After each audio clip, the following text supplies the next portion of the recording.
बिस्मिल्लाहिर्रहमानिर्रहीम। अस्सलाम वालेकुम नाज़रीन, आप यूट्यूब चैनल देख रहे हैं। मैं इमरान खान हूँ।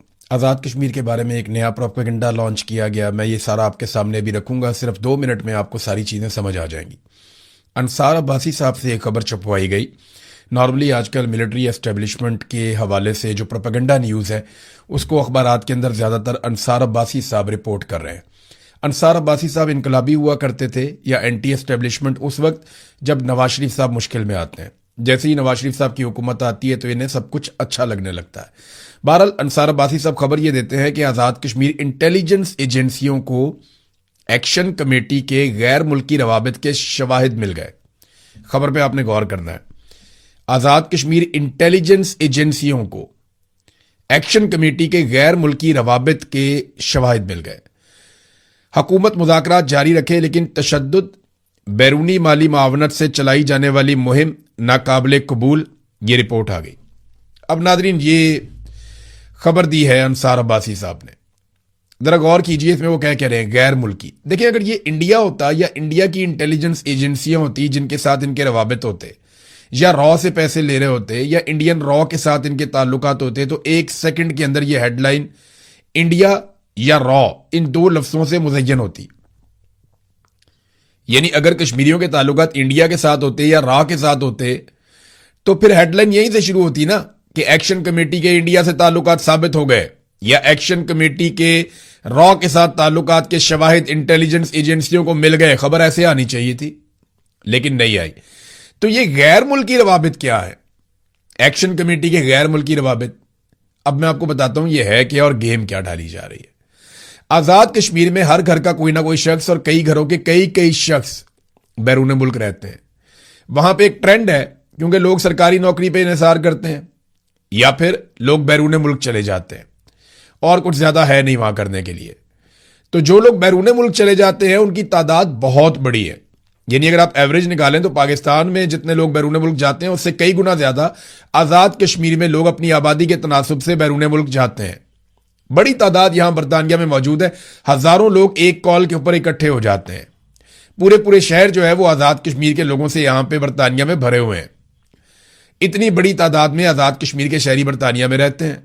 अब ये उनके साथ जब वो अपने रिश्तेदारों से राब्ते करते हैं तो वो कहते हैं जी ये गैर मुल्की रवाबित इसको कहते हैं। ये ऐसा नहीं है कि कोई इंडियन रॉ के साथ या इसराइल की मोसाद के साथ या अमेरिका की CIA के साथ, ये कोई या बरतानिया की MI6 के साथ इनके कोई रवाबित है, ऐसा नहीं है। ये अपने रिश्तेदारों के साथ राब्ते हैं। अब वो बैरून मुल्क रहते हैं तो राब्ते तो बैरून मुल्क ही होंगे ना। जो यहां रहते हैं, मिसाल के तौर पे मैं पाकिस्तान में किसी शख्स से राब्ता करूं तो वो कहें जी इसके गैर मुल्की राब्ते हैं पाकिस्तानी शख्स को, तो झूठ तो नहीं कहा, क्योंकि मैं तो बैरून मुल्क बैठा हुआ हूं। तो मैं जो राब्ता करूंगा बरतानिया के नंबर से करूंगा, तो वो जो नंबर देखेंगे जी गैर मुल्की राब्ते हैं जी इनके, ये सबूत आ गए जी हमारे पास। अच्छा, दूसरा ये कहते हैं इनको बाहर से फंडिंग आती है। तो फंडिंग कैसे आती है मैं आपको बताता हूं कि आजाद कश्मीर का टोटल इन्हिसार इस बात पे है कि ओवरसीज आजाद कश्मीर के शहरी, यानी बहुत बड़े पैमाने पे इन्हिसार इस बात पे है कि ओवरसीज जो आजाद कश्मीर के शहरी हैं वो कितना पैसा पाकिस्तान में भिजवाते हैं और अपने रिश्तेदारों को, अपने खानदान वालों को भेजते हैं। अब उसी पैसे से वो कारोबार करते हैं, उसी पैसे से वो तालीम हासिल करते हैं, उसी पैसे से वो अपनी जिंदगी गुजारते हैं, उसी पैसे से वो अपने मामलाते जिंदगी चलाते हैं। हत्ता कि उन्होंने एहतजाज भी करना हो तो उसी पैसे के जरिए से करते हैं। तो इन्होंने यहां पे एक रिपोर्ट बनाकर दे दी और इस तरह साबित करने की कोशिश की जैसे दुश्मन ममालिक के एजेंडे के ऊपर ये लोग चल रहे हैं। हालांकि ये मुहिब्बे वतन लोग हैं। शौकत नवाज कश्मीरी को जिन लोगों ने गिरफ्तार किया, शौकत नवाज मीर को, वो क्या समझते हैं कि उन्होंने कोई बहुत बड़े दुश्मन को गिरफ्तार किया, कुलभूषण यादव पकड़ लिया उन्होंने या अभिनंदन पकड़ लिया उन्होंने? ऐसा तो बिल्कुल नहीं है। कोई सरबजीत सिंह तो नहीं पकड़ा गया। वो शौकत नवाज मीर है। जब इंडिया और पाकिस्तान की लड़ाई हो रही थी तो वो बॉर्डर पे फौजियों के साथ जाकर खड़ा हुआ था और उन्हें पूरी यकीन दहानी करवाई थी कि हमसे जितनी मदद, जिस लेवल की मदद चाहिए होगी, हम वो मदद करने के लिए बार बार आएंगे। ये वो शौकत नवाज मीर है, मुहिब्बे वतन आदमी है, पाकिस्तान का और कश्मीर का परचम उठाता है। अब इस आदमी को गिरफ्तार कर लिया गया। वजह सिर्फ यह है कि पाकिस्तान की जो फौजी जर्नैल हैं या मिलिट्री एस्टेब्लिशमेंट है, उनकी ख्वाहिश है कि कश्मीर और गिलगित बल्तिस्तान में, और उनकी जरूरत भी है कि कभी भी कोई सिविलियन हुकूमत ना आए, कोई ऐसी हुकूमत ना आए जो हुकूमत फैसले करते वक्त हमसे इजाजत ना ले। तो क्योंकि ये हसास इलाके हैं तो वहां पे मिलिट्री एस्टेब्लिशमेंट अपनी मर्जी की हुकूमत मुसल्लत करना चाहती है। लेकिन दौर बहुत आगे चला गया ना, अब तो सोशल मीडिया का दौर है, लोगों में काफी शऊर आ गया, तो ज्यादा देर तक आप कंट्रोल कर नहीं पाते। तो तरीकाकार ये होता है कि फिर आप लोगों को मार्जिन देते हैं, लेकिन पाकिस्तान में इंटेलिजेंस एजेंसीज ये मार्जिन देने पर तैयार नहीं है। नाज़रीन, एक बड़ी अफसोसनाक खबर है और बड़ा एक मुआशरती अलमिया भी है। ये एक नौजवान है, इसका नाम है ज़ीशान, और इसने अपने आप को आग लगा ली थी आज से कुछ अरसा पहले। ये ज़ीशान अरशद है, ये सुथरा पंजाब के अंदर नौकरी करता था। एक दिन ये आया और इसने आकर शिकायत लगाई, और जो इसने शिकायत लगाई वो सलमा भट्ट की मौजूदगी में लगाई, यानी हुकूमत की मौजूदगी में। हुकूमत वहां पे मौजूद थी, हुक्मरान वहां पे मौजूद थे, पंजाब हुकूमत का सुथरा पंजाब का मंसूबा है, वहां पे आकर इस शख्स ने एक शिकायत लगाई। ये शिकायत इसने कैसे लगाई, आवाज थोड़ी सी हल्की आ रही है, लेकिन आप ये सुने जरूर, आपको आइडिया हो जाएगा ये क्या क्या रहा था उस दिन। मेरे 2 बच्चे हैं, मैं बड़ा तंग हूँ। 20,000 इन्होंने कहा कि 19,000 दे रहे हैं, और मेहरबानी करें, मेरे पास और कोई रास्ता नहीं है। मेरे 40 के ऑर्डर है, 40 ऑर्डर है, और मुझे 19 मिल रहा है। अच्छा, मुझे 19 कम मिल रहा है, मैं बड़ा तंग हूँ। ठीक है। प्लीज मेहरबानी करें, मेरे 2 बच्चे। नाम क्या है? मेरा नाम ज़ीशान अरशद बल जुवैद अरशद। कहाँ से? मैं इधर क्याली रोड शेखुपुरा पे काम करता हूँ, आर्टिकल रोड। ठीक है। और कोई अफसर जिनके पास भी जाता हूँ वो कहते हैं सबके साथ ही होगी, हमारे नहीं पड़े, हमारी नहीं पड़ रही। ये नौजवान की आप बात सुन रहे, ये इसकी आवाज कांप रही थी, इसकी आवाज रो रही थी, वो बड़ी मुश्किल से अपने ऊपर कंट्रोल कर रहा था। उसने जैसे ही वजीर को शिकायत लगाई तो साथ ही पुलिस वालों ने इसके कंधे पे आकर हाथ रख लिया। कमजोर सा आदमी है बेचारा, सुथरा पंजाब में काम करता है। कांस्टेबल्स ने इसके सीने पे, इसकी कमर पे हाथ रखा। वो एक प्रेशर डालने का तरीका होता है गरीब आदमी पे। वो साथ ही डर गया, उसकी आवाज लरजना शुरू हो गई। इसको ना मैं चाहता हूं कि आप जरा देखें थोड़ा सा। सुथरा पंजाब में काम करता हूँ और मेरे 2 बच्चे हैं, मैं बड़ा तंग हूँ। 20,000 इन्होंने कहा कि 19,000 दे रहे हैं, और मेहरबानी करें, मेरे पास और कोई रास्ता नहीं है। मेरे 40 के ऑर्डर है, 40 ऑर्डर है, और मुझे 19 मिल रहा है। अच्छा, मुझे 19 कम मिल रहा है, मैं बड़ा तंग हूँ। ठीक है। प्लीज मेहरबानी करें, मेरे 2 बच्चे। नाम क्या है? मेरा नाम ज़ीशान अरशद बल जुवैद अरशद। कहाँ से? मैं इधर क्याली रोड शेखुपुरा पे काम करता हूँ, आर्टिकल रोड। ये आप सुन रहे हैं, अब इस नौजवान ने वजीर के सामने शिकायत लगाई, और कैसे जालिम लोग हैं जिन्हें लाकर आसिम मुनीर साहब ने बिठा दिया। आसिम मुनीर साहब के जो फेवरेट लोग हैं उन्होंने क्या किया पाकिस्तानियों के साथ। ज़ीशान अरशद ने यह शिकायत लगाई, फिर वो इंतजार करता रहा शायद उसे इंसाफ मिल जाए। 40,000 रुपए के उसके ऑर्डर थे कि इसको 40,000 रुपए तनख्वाह देनी है, लेकिन इसे 19,000 रुपया दिया जाता था, बाकी पैसा ठेकेदार खा जाते थे। और ये इसके साथ नहीं हो रहा, ये हजारों वर्कर्स के साथ हो रहा है। मरियम नवाज का एक ही फ्लैगशिप प्रोग्राम है, बाकी सारे उस्मान बुज़दार के प्रोग्राम्स के ऊपर उठाकर मरियम नवाज ने अपनी तख्ती लगा दी है। मरियम नवाज ने कोई एक भी काम नहीं किया, सिर्फ उस्मान बुज़दार के कामों के ऊपर अपनी तख्ती लगाई है, या पहले से बने हुए DHQs या BHUs उनके ऊपर अपनी तस्वीरें लगाई हैं, पहले से जो लैट्रीनें बनी हुई हैं उनके ऊपर अपनी तस्वीरें लगाई, यानी वो सारे काम किए उन्होंने जो पहले से हुए थे उनके ऊपर तख्तियां। ये उनका अपना फ्लैगशिप एक प्रोग्राम था। इसमें हजारों वर्कर्स आज सड़कों पर मौजूद हैं, वो एहतजाज कर रहे हैं कि उन्हें तनख्वाहें नहीं मिल रही। कई वर्कर्स ये कहते हैं कई महीनों से तनख्वाहें नहीं मिल रही। कई वर्कर्स ये कहते हैं कि हमें तनख्वाह जितनी वादा किया गया उतनी नहीं मिल रही। कई वर्कर्स ये कह रहे हैं कि हमसे इजाफी काम लिया गया, उसके पैसे नहीं दिए जा रहे। ये इतनी बदनज़मी और इतनी करप्शन इस इदारे के अंदर हो रही है। ठेकेदारों ने तबाही फेर दी है और अब ये संभाले से संभाला नहीं जा रहा। इस नौजवान ने पहले यह शिकायत लगाई और जब इसकी बात नहीं सुनी गई तो फिर तंग आकर, गुर्बत के हाथों परेशान होकर इसने अपने आप को आग लगा ली। इसकी आग लगाने की भी वीडियो मौजूद है, जब इसने खुद को जला दिया। इन्हें डर नहीं लगता, इन्होंने रब को जवाब नहीं देना। वो आपके पास अपनी शिकायत लेकर आया था, वो रो रहा था, आपके पास इख्तियार था। अगर आप एक प्राइवेट आदमी है, कोई आपके पास आता है, वो आपसे कुछ मांगता है, आप दें या ना दें ये आपकी मर्जी है। लेकिन अगर आप सरकार है और वो अपना हक मांगने आया है और आप अगर नहीं देंगे तो क़यामत वाले दिन वो आपका गिरबान पकड़ेगा। इसने अपने आप को आग लगा ली और अब ये फौत हो गया। यानी ये आदमी अब मर चुका है। अब इसके घर वालों को एक चेक दे दीजिएगा। पता नहीं वो चेक भी कैश होगा या नहीं होगा, मैं नहीं जानता, क्योंकि कई मरतबा तो ये चेक भी कैश नहीं होते। और इसके बच्चों को बता दीजिएगा कि हमने तुम्हारे बाप को इंसाफ नहीं दिया था, तो उसने अपने आप को आग लगा ली। बहुत ही बेवकूफ आदमी था। एक और बेवकूफ आदमी आपको मैं दिखाता हूं। ये देखें आप, ये बाबा सिद्दीक है। ये इसकी तस्वीर देखें आप। इससे पहले इसकी एक वीडियो भी है, वो भी आप देखें। ये देखें जी, बाबा सिद्दीक है। इसके चेहरे पे देखें मुस्कुराहट है, हाथ में हथकड़ी है। ये देखें, कमजोर आदमी, गरीब आदमी है। आपको पता है इसके उल्टे हाथ में हथकड़ी क्यों है? इसका सीधा हाथ है ही नहीं। ये बहुत गरीब आदमी है, इसका एक ही हाथ है, एक हाथ नहीं है इसका, माजूर है ये। और जो हाथ इसका बाकी है, उल्टा हाथ जिससे ये काम करता है, मेहनत मजदूरी करता है, उस हाथ को हथकड़ी डाल दी गई। कसूर इसका क्या है कि इसने शहबाज शरीफ की तरह मांगना पसंद नहीं किया। ये शहबाज शरीफ, मरियम नवाज, नवाज शरीफ, बिलावल जरदारी और बाकी सारे पाकिस्तानी हुक्मरानों की तरह मंगता नहीं बना। इसने कशकोल उठाने से बेहतर समझा कि ये मेहनत करे। ये तो सारे कशकोल उठा लेते हैं ना कि beggars can not be choosers. ये तो मांगने वाले हैं सारे, इनकी शक्लें ही मांगने वाली हैं। सारी दुनिया में जाते हैं मांगने के लिए, महंगे महंगे तैयारों पे मांगने के लिए जाते हैं और फिर कहते हैं कि हाँ खरीदा है भाई, जो उखाड़ना है उखाड़ दो, जो कर सकते हो कर लो। लानत है वैसे ऐसे लोगों के ऊपर जो इस किस्म की सोच भी रखते हैं।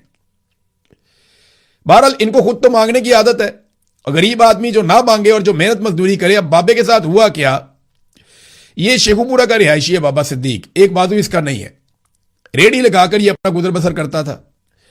इसकी रेडी पर जो फल लगा हुआ था ना, उसको जब्त कर लिया गया। आपको पता है एहलकार खा जाते हैं, ज्यादती करते हैं।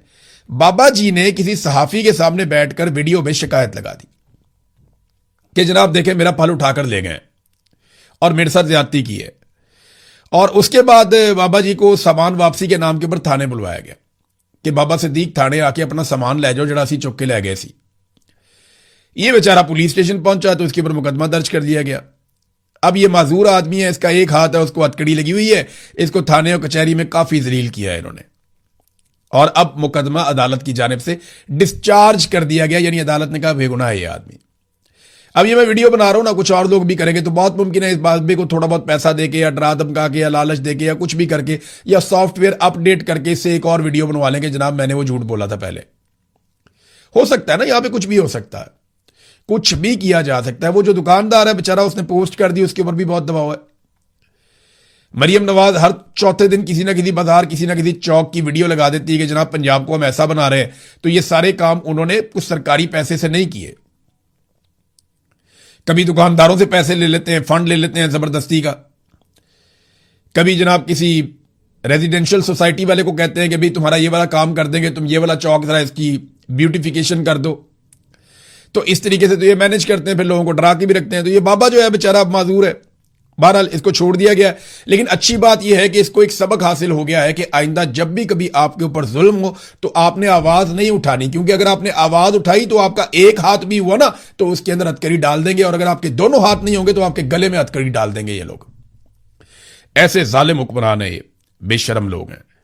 आफ्ताब बाजवा साहब ने इंकशाफ किया, मैं हिलकर रह गया। मैं आज इन्हीं चीजों के ऊपर वीलॉग करूंगा।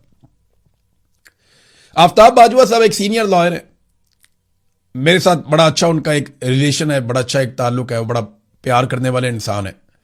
थोड़े जबान के तल्ख हैं, बहुत तल्ख हैं, बहुत गुस्से वाले हैं, लेकिन दिल के बहुत अच्छे आदमी हैं। तो आफ्ताब बाजवा साहब ने बताया कि ये जो सीसीडी वाले पुलिस मुकाबले करते हैं ना, इसमें ये जिनको कत्ल करते हैं उनके आज़ा निकालकर बेच देते हैं। अब ये कितनी खौफनाक बात है, इंसानों के आज़ा निकालकर बेचे जा रहे हैं। उन्होंने 5 लोगों की मिसाल दी कि 5 लोग ऐसे आए जिनके गुर्दे और जिगर थे ही नहीं, यानी उनके पोस्टमार्टम के नाम के ऊपर आज़ा निकालकर बेच दिए गए थे। ये सीसीडी के पुलिस मुकाबलों की वो कहानी बता रहे हैं। 1000 से जायद आदमी, बाद रिपोर्ट्स के मुताबिक 2000 से जायद ये बंदे पुलिस मुकाबलों में, जाली पुलिस मुकाबलों में अभी मार दिए गए हाल ही में, जिनमें कुछ मुकाबले बड़े मशहूर भी हुए, जिनके ऊपर बड़ी आवाज भी उठी है। किसी आदमी को यह अदालत से सजा देने पर राजी नहीं है और अपनी एक अदालत लगाई हुई है। सरकारी मुलाजिम ने रात 12 बजे वो बैठता है और बैठ के वहां पे वो फैसला करता है कि जनाब इसको मार दो और इसको ना मारो, इसको जख्मी कर दो और इसको मार दो, इसके नेफे में पिस्तौल चला दो, इसको हाफ फ्राई करना है, इसको फुल फ्राई करना है। और ये चीजें करके लोगों को धमकाया भी जाता है, लगातार धमकाया जाता है। नाज़रीन, ऐसा ही एक सानिया कसूर में हुआ। गरीब आदमी के ना बड़े मसाइल होते हैं, बहुत अजीबोगरीब मसाइल होते हैं। एक आदमी था, वो रेडी लगाता था, उसकी बीवी बच्चों को ट्यूशन पढ़ाती थी। तो उसको ना इन्होंने रेडी का एक कानून बना दिया कि रेडी सरकार देगी, वरना रेडी उठा के जब्त कर लेते हैं। गरीब आदमी को रेडी लगा के भी पैसा नहीं कमाने देते। मैंने पहले भी ये कहा था कि ये बड़ा अच्छा काम होगा अगर आप तमाम लोगों को सरकार प्रॉपर रोजगार फराहम करे और सही वाली रेडियां लेकर दे। लेकिन पहले वाली रेडी छीनने से पहले जो रोजगार उसका लगा हुआ है, उस रोजगार के अड्डे को तोड़ने से पहले उसके मुतबादिल रोजगार का बंदोबस्त किया जाए। अब ये बंदा गली मोहल्लों में छुप छुपा के रेडी लगाता था, क्योंकि आपको पता है मरियम नवाज ने रेडी नहीं दी इन्हें, ये उनकी वाइफ ने बताया। तो वाइफ उनकी ट्यूशन पढ़ाती थी, घर उनका कच्चा था, छत उनकी बहुत खस्ता थी, उन्होंने छत की मुरम्मत करवाई और एक दिन छत गिर गई। ये है जनाब गुर्बत। और बच्चे ट्यूशन पढ़ने आए हुए थे। मुझे इतनी तकलीफ हुई है, उन माँ बाप का दुख और दर्द कोई समझ ही नहीं सकता। उनके घर पे तो क्यामत टूट पड़ी ना। 14 मासूम बच्चे छोटे छोटे ट्यूशन पढ़ने के लिए आए हुए थे, छोटे छोटे मासूम बच्चे वो ट्यूशन पढ़ने के लिए आए हुए थे। तो गुर्बत कैसे कैसे चैलेंजेस साथ लेकर आती है। पाकिस्तान में तो बुनियादी हकूक ही नहीं है लोगों के। कोई ऐसा इदारा नहीं है जो इस बात को देखे कि लोग जहां रहते हैं वो जगह महफूज है या नहीं है। कोई ऐसा सिस्टम नहीं है। सरकार की तरफ से कोई ऐसी मदद नहीं होती कि जनाब आपकी घर की छत गिरने वाली है या कच्ची है, आप एक एप्लीकेशन दें तो सरकार आ जाए और आपको मदद करके दे। ऐसा कुछ भी नहीं है पाकिस्तान में, पूरी दुनिया में होता है, मुहज़्ज़ब मुल्कों में। तो वहां नवाज शरीफ कह रहा है कि इसके ऊपर मरियम नवाज इंक्वायरी करेगी। वो इंक्वायरी वहां पे करो बेशर्मो, जहां पे एक आदमी बताकर गया था कि मेरे पैसे ये खा रहे हैं और फिर उसको पैसे नहीं दिए, उसने अपने आप को आग लगा दिया और उसकी लाश उसके घर भेजी। वहां करो इंक्वायरी। बहरहाल मैं उन तमाम वालदैन से, उनके रिश्तेदारों से, मुझे बहुत तकलीफ है। बहुत छोटे छोटे मासूम बच्चे हैं। अल्लाह आप सबको सब्र अता फरमाए। मैं आपके लिए दुआ कर सकता हूं। ये बड़ी बेबसी का माहौल है और बहुत बड़ी आजमाइश है आपके खानदानों के ऊपर। अल्लाह ताला आपको सब्र अता फरमाए, अल्लाह ताला आपको हिम्मत दे। बहुत बड़ा दुख है ये। नादरीन, एक चीज और मैं आपके साथ शेयर करता हूं। एक के बाद एक पाकिस्तानियों के ऊपर हथौड़ा चलाया जाता है। अब एक नया काम किया जा रहा है। पहले तो सारी बिजली बनाने का जो ठेका है वो आपने IPPs को दे दिया था। मैं आपको एक मिसाल देता हूं। लाहौर में, पंजाब में, मुख्तलिफ सूबों में बहुत बदतरीन लोड शेडिंग हो रही है। और ये उसी तरह की लोड शेडिंग हो रही है जैसी लोड शेडिंग 2012-13 में होती थी। यानी 2012-13 में जब नवाज शरीफ इक्तदार में आया तो लोड शेडिंग होती थी, बदतरीन लोड शेडिंग होती थी और 6 रुपए से 8 रुपए के यूनिट के ऊपर लोड शेडिंग होती थी। आज 13 साल के बाद वही लोड शेडिंग 50 से 70 रुपए यूनिट के ऊपर हो रही है। यानी बदला क्या? बदला सिर्फ ये कि नवाज शरीफ और शहबाज शरीफ ने, दोनों भाइयों ने आने के बाद IPPs के मंसूबे लगाना शुरू कर दिए। तमाम समझदार लोगों ने इनको बताया कि ये जो आप कर रहे हैं बर्बाद कर देंगे आप पूरे सिस्टम को। आप लोड शेडिंग कंट्रोल नहीं कर पाएंगे, बल्कि लोगों की बिजली खरीदने की कैपेसिटी खत्म हो जाएगी। लेकिन दोनों भाइयों और एस्टेब्लिशमेंट की आंखों के ऊपर कमीशन की और पैसों की पट्टी बंधी हुई थी। उन्होंने लगा दिए IPPs। तो नतीजा क्या निकला? सादा नतीजा यह है कि 2013 में जो लोड शेडिंग 6 से 8 रुपए यूनिट के ऊपर हो रही थी, आज 2026 में वही लोड शेडिंग 50 से 70 रुपए यूनिट के ऊपर हो रही है। कुल मिलाकर यह मिला पाकिस्तान को। और अब जो बिजली को तकसीम करने वाली कंपनियां हैं, जिन्हें आप डिस्कोस कहते हैं, बिजली जो है इसकी तकसीम करने वाली भी कंपनियां होती है ना, लेस्को है, गैपको है, पेपको है, ये अलग अलग कंपनियां हैं जो बिजली को लोगों के घरों तक पहुंचाती हैं और वहां से बिल वसूल करती हैं। अब ये जो डिस्कोज हैं इनको प्राइवेट किया जा रहा है कि जनाब सरकार इनको नहीं देखेगी, प्राइवेट सेक्टर इसको देखेगा। अब जब इसको प्राइवेटाइज कर रहे हैं तो इसके अंदर भी सरकार ने एक नया काम कर दिया, कैपेसिटी पेमेंट की तर्ज का। यानी सरकार उन्हें गारंटी दे रही है 18% रेट ऑफ रिटर्न की। यानी आपको 18% का मुनाफा जरूर होगा, आप ये डिस्को खरीद लें, ये हुकूमत गारंटी दे रही है। और अगर आपको 18% का मुनाफा नहीं होता, फर्ज करें आपको 12% का मुनाफा होता है, या आप शो कर देते हैं कि जनाब हमें तो मुनाफा 12% का हुआ है, तो बाकी पैसा आपको सरकार देगी। सरकार कहां से देगी? अवाम की जेबों पर डाका मार के देगी, जो हमेशा से ये करते चले आए। एक नई डकैती है, मैंने आपके सामने रख दी वक्त से पहले। ये करने के लिए जा रहे हैं और कीमत एक दफा फिर पाकिस्तानी कौम अदा करेगी। और करने कौन जा रहा है? वही दोनों भाई, वही दोनों लुटेरे जिन्होंने यहां तक पाकिस्तान को पहुंचाया। मिलिट्री एस्टेब्लिशमेंट के साथ मिलकर, जिनके साथ मिलकर ये हमेशा इसी तरह की गेमें डालते रहे। डालो गेमें।